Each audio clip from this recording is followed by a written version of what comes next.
Americans had to get used to Donald Trump breaking all the rules of presidential campaigning, and it looks like the world will have to adjust to a President Trump who will also violate diplomatic convention. One early lesson is not to overreact to every break with State Department protocol as if it's the start of World War III. The U.S. media had their 19th nervous breakdown Friday after the Trump transition said the president-elect had taken a congratulatory call from Taiwan President Tsai Ing-wen. Mr. Trump also later tweeted that he had spoken to the President of Taiwan. Doesn't he understand this simply isn't done? No American president or president-elect has talked to a Taiwanese president since 1979, and this violation of tradition is being portrayed as a careless, boneheaded provocation to Beijing.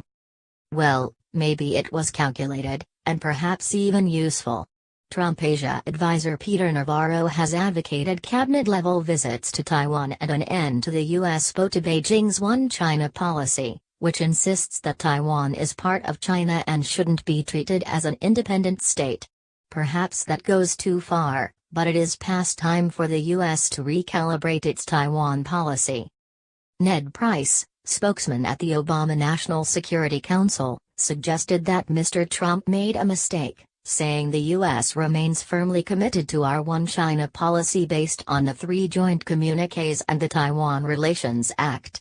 But the communiques from the 1970s and 80s do not say that the U.S. supports Beijing's view of One China, only that the U.S. acknowledges that both China and Taiwan agree on that principle. That is a crucial distinction. Taiwan and the world have also changed since those communiques. Taiwan has become a prosperous and democratic polity integrated into the world economy. Most Taiwanese now want to maintain their de facto independence. They resent Beijing's bullying to force their leaders to move toward reunification. Previous U.S. presidents have eased restrictions on contact with Taiwanese officials to reflect this reality. Bill Clinton let President Lee Teng-hui give a speech at Cornell University in 1995. And George W. Bush allowed President Chen Shui-bian to visit the U.S. in transit to countries in Latin America that maintain diplomatic relations with Taiwan. The U.S. is obligated to assist the self-governing territory in defending itself under the 1979 Taiwan Relations Act, and every administration since has sold weapons to Taiwan. Mr. Clinton sent a U.S. carrier through the Taiwan Strait in 1996 when China was especially threatening. Previous Taiwanese leaders tried to exploit U.S. support to push for a formal declaration of independence, which Beijing warns would be cause for war. Mr. Trump has to be careful not to encourage Ms. Tsai, who has advocated for independence in the past, to make the same mistake.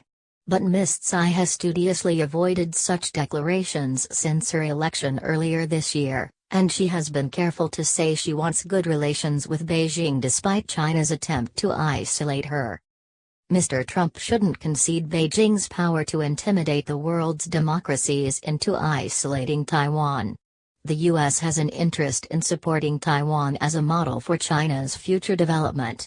And adapting Taiwan policy could benefit the wider U.S.-China relationship.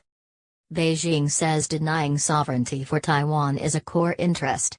But the U.S. has a core interest in preventing North Korea from threatening the world with nuclear-armed missiles.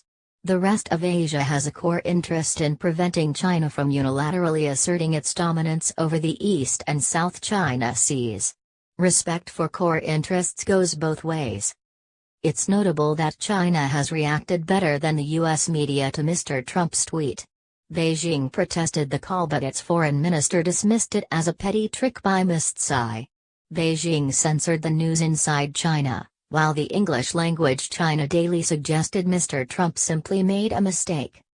President Obama had no success convincing China to rein in Pyongyang, and Chinese officials walked all over him on his first visit in 2009. Mr. Trump's tougher stance may prove to be a better opening gambit in the deal-making to come.